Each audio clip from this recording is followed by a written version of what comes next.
Heidi ho, my peeps. Look at me. Made it back into the bathtub. It's only been, what, since before COVID? That was the last time I climbed into this bathtub. So it's been, what, close to 3 years. Crazy. Well, I'm I have so many things to confess to you. I don't know where to start. Okay.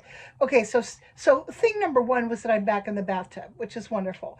Now, I'm not so certain I'm going to be able to get out, at least not with assistance. And I told Grant if he hears me splashing around in here and making noise, he needs to come in with one of those big old fisherman ropes, loop it around my armpits and yank me out of this tub and land me on the floor like a big old tuna. So we shall see. We shall see. I don't know if I have the leg or arm strength to get out of this thing now, but I'm intrepid. I am going to give it a try. So that's confession number one. Confession number two is that I have been getting ready for the past couple of months to go in early December. I'm going to have a hysterectomy, just a routine hysterectomy. No cancer or any of that. It's just, you get to be an old lady and that stuff stops working correctly and you mess around with it and you wait and you take this hormone and you know, do that procedure. And pretty soon your doctor says, you know what? It's definitely time to yank that stuff out. So that is what I'm going to go and do. Um, I'm extremely lucky and happy about the fact that she's going to do it laparoscopically, so I'm not going to have that big long incision. That is nice to know. Scars don't bother me, but um, the healing time from an incision like that it takes a long time and you have to be really super careful. So anyhow, that's gonna, and oddly enough, it's not an inpatient, but they bring you into surgery, they put you under, they do the thing, and then you're generally able to go home that night. She says she doesn't even think I'm going to be in the hospital overnight. So that's going to be interesting, especially because I've got to drive 3 hours from where I live to the surgery center where they're going to be doing it. So that will be interesting, having Grant drive me home through, you know, rush hour traffic to do my recovery. So we'll see how that goes. Let's see.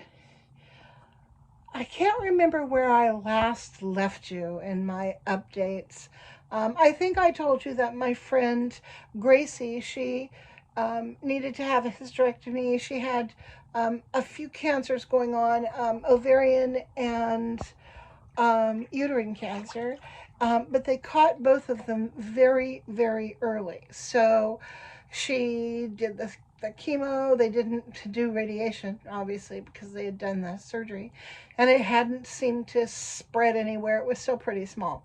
So she is doing fine. Hair's growing back. She's recovered from her surgery now, and I was with her every step of the way on that. I went with her to the doctors. I went with her to her surgical appointments. I went with her when she had the surgery done. I stayed because she had to be. It was 5 days from the time she had the surgery till the day that I came to pick her up, and I just stayed in town and waited for her to be ready to come home. And then when it was time to do chemo, I went with her a few times at first. Then she realized it was kind of going to be no big deal. She didn't feel particularly bad afterward, at least not that day. So she started going on her own. Um, so having gone through that with her, I feel pretty well um, um, educated, I guess the word is, about why the different reasons why we have hysterectomies, and what's the difference between having it for because you have cancer or some other condition like that that's life threatening, and having it done just simply because stuff kind of wears out and stops working. So you're going to see my hand for a second. Just hold on there, people. I got to shake out my hand. Okay. All right. I'm back. So anyway, that's coming up. Then okay. As you can see in what little of my background you can see, I, I could not have styled this room better if I were doing a photo shoot for Better Homes and Hovels. I'm not kidding. It is really hoarder central back in there. I'm going to show you just so you guys see it, so that you can make fun of me after you stop watching this video. You can say that dirty rat Cheryl, how come she doesn't clean? Well, I haven't been in this bathroom in months. Well, that's not true. Sometimes I'll come in to look for a comb or something, but it hasn't been used forever. So all I did was clear a path. I scrubbed out the tub. I cleared a path to the tub, got a towel and some soap, and just came in here to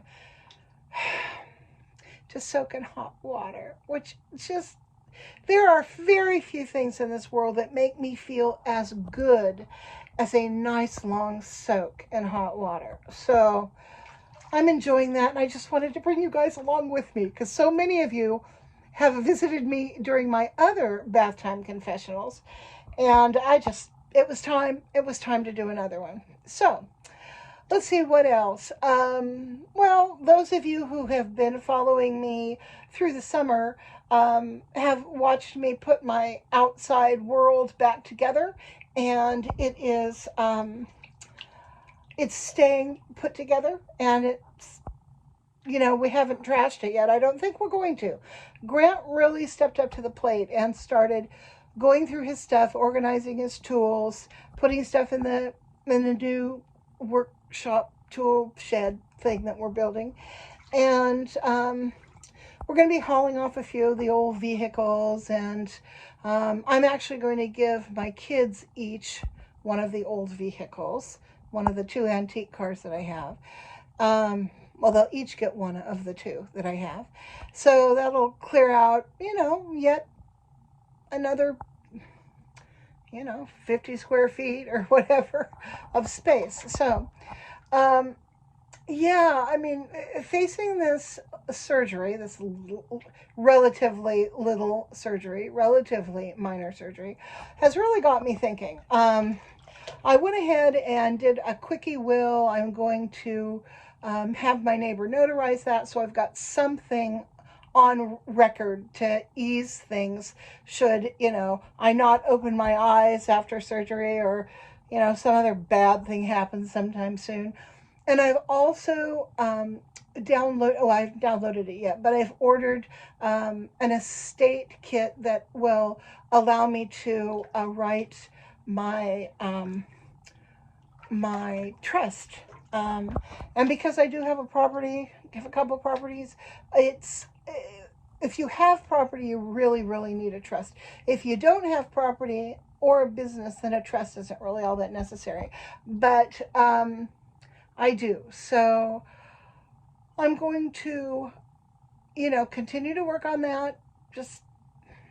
I'm probably going to start it before I go for surgery, and I'm going to continue working on it after I get back. And it should take me, I'm guessing, on the inside 3 months to write it, on the outside maybe 6 months, because you have to title things into the trust. You have to fund the trust once you've written the trust. And I'm going with LegalZoom because they offer attorney oversight to that particular product. So I'll have some legal advice I can go to make sure I'm doing everything right and within the proper time frames and all of that. So that's going to be an ongoing project.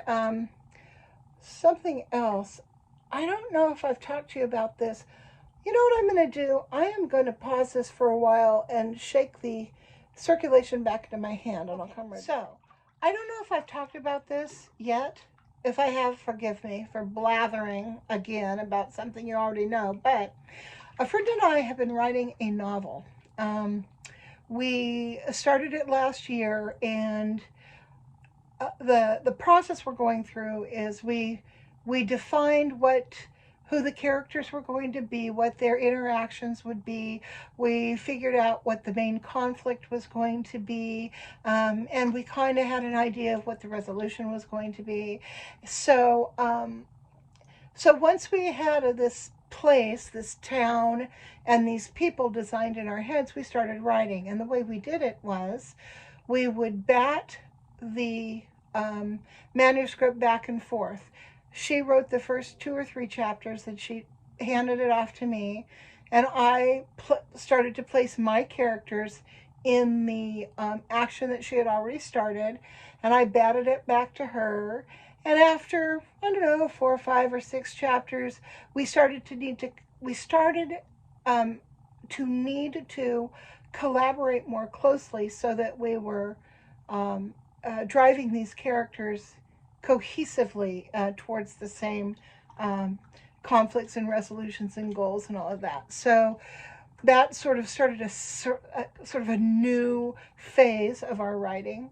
That ran real well until May, about the beginning of June. It was my turn to write, and we're, like I said, about 3/4 of the way through the first draft.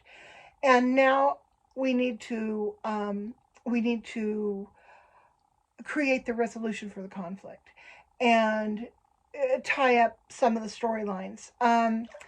I just hit a wall. I mean, just a creative block about where I wanted to take it, and how I was going to walk my characters through it. So I put the whole thing aside for, well, it's been months now, and I'm beginning to figure out in my head why I wasn't able to move forward. And the reason is because a couple of my characters, there's not enough conflict in their relationship, and I have to write conflict into their relationship, and sort of a subtext story that moves them along. When I figured that out, that made a huge difference. So I need to go back and start writing that part of it, and then also write the next couple chapters that move us toward the end. And we know what the end's going to look like. In fact, we've practically written the last chapter in our minds, so we know what that's going to look like. So anyhow, it has been an exhilarating experience. I've never written with somebody else before, and it's it's invigorating. It's a challenge. In some ways it makes things easier, and in other ways it is more challenging than if you write on your own. So when that thing is done and we're done with the drafts and all of that stuff, I don't know if we're going to put it up on Kindle or something like that so people can read it. I hope we will. I'm really hoping my writing partner will feel comfortable about doing that. So that remains to be seen. But it's been a really wonderful creative outlet for me. Gosh, I have so much to say. So I think what I'm going to do is a part 2 to this update. I just wanted to bring you guys in the tub with me, and I wanted you to see my hideous real life background. And I'm going to finish this bath up, see if I can get out of the bathtub, and probably work on part 2. See you guys later. Bye.